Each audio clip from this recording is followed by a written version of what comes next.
Hello and welcome to my vlog. Today we're going to talk about predestination and free will. How much free will do we really have in our planned series of events? Let's begin.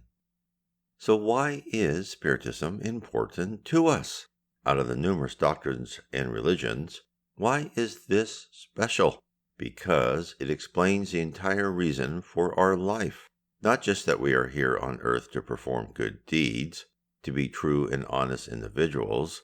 There are many good pathways for this particular truth.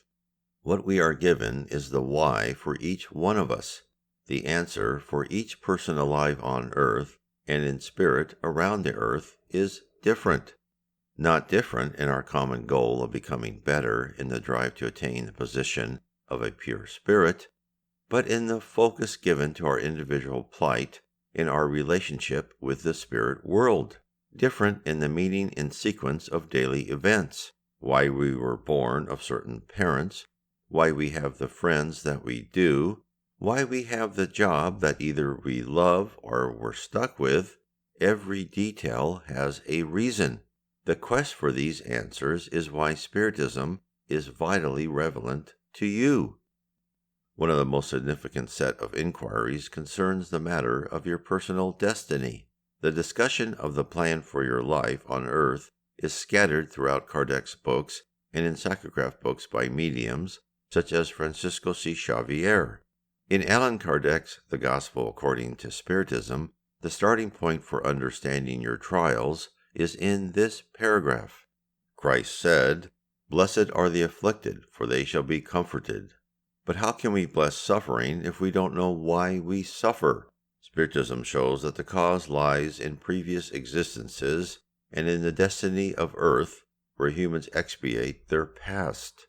It shows them the purpose of their suffering as being solitary, which lead to healing and which are the purification that ensures happiness in future existences.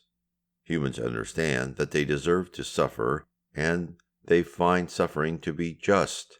They know that this suffering aids their progress, and they accept it without complaining, just as workers accept the work that will ensure their wages. Why is it important to understand our place in our destiny? According to the quote above, we should gladly accept whatever is thrown at us with a smile and work our butts off to get through it. Well, except for the few of us that possess that perfect attitude of accepting all of life's vicissitudes, we need to first comprehend what is occurring so we can meditate on it and try to mold our attitude so we may survive the ordeal the best that we can. Are we locked and loaded into a roller coaster ride and can't get off until we expire? No, we do have free will to a certain extent.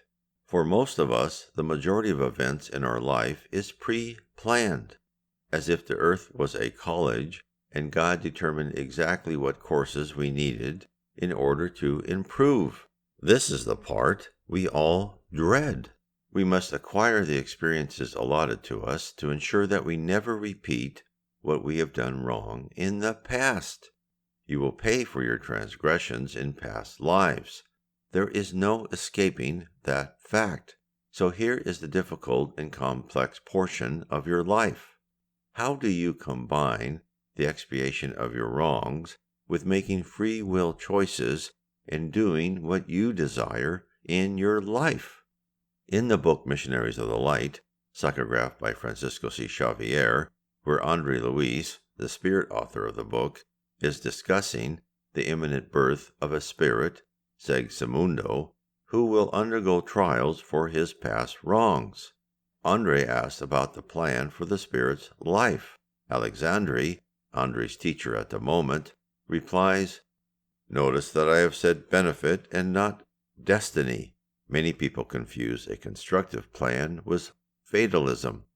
Both Segismundo and our brother Herculano have the information we are talking about, because nobody enters a school for a more or less long period without a specific purpose and without knowing the rules that he or she should obey.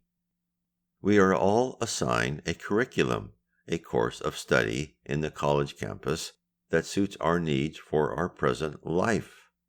A learning institution that is intended to move us to a higher level only if we are able to accumulate enough credits, or we may be required to repeat. Andre probes deeper into the contours of the plan for Sigismundo. Andre wishes to know how the trials are matched up with the past sins in Sigismundo's future life, and receives further information from Alexandre. For that reason, the diagram of useful trials is drawn up beforehand, much like a student's workbook at a regular school. In view of this, the diagram corresponding to Sigismundo has been duly drawn up, taking into consideration the physiological cooperation of his parents, the domestic backdrop, and the fraternal assistance that will be given to him by countless friends from this side.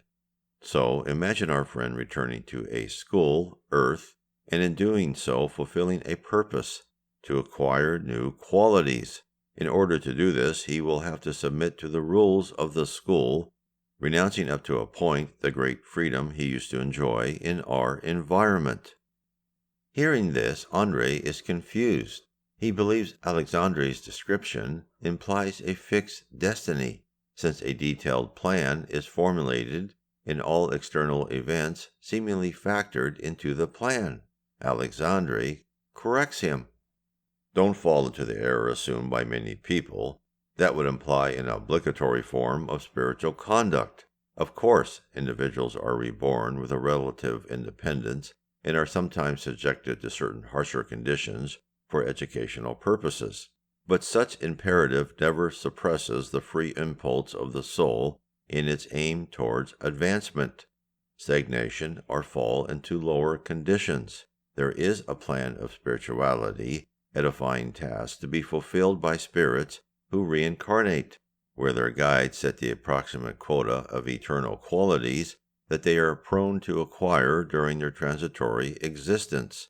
The spirit who is returning to the physical realm can either improve this quota and surpass its superior's predictions by means of its own intensive efforts, or it can fall short and go further into debt to its neighbor, scorning the holy opportunities that have been granted it. Therefore, we should think of our life like we are at school, a school we can't possibly escape until we graduate. Graduation is death, but don't think about that right now. In that school, we have classes we like and others that we either detest or find extremely boring. In most cases, we sit and dread the possibility of being called to answer something. Like all things, the bell eventually rings and we move on to the next class. We don't have the freedom to leave the school or the classroom for the time allocated to the subject, but we do have the freedom to either raise our hand and answer correctly with enthusiasm, or slink in the back and mutter something, hoping to escape that moment of terror. Guess which one gets you the better grade. If you are interested in learning more about Spiritism, which was presented to us by the spirit world, so we here on earth may perfect ourselves and prepare the earth to reach a higher plane of existence, please read my book, Spiritism 101, The Third Revelation. It is a good approach to learn about Spiritism in order to start your study and dive deeper into what the spirits have told us. You will learn some of the basic facts of our existence. Your soul is immortal. Reincarnation is real. Karma is real. The goal of God is for every spirit to one day become pure.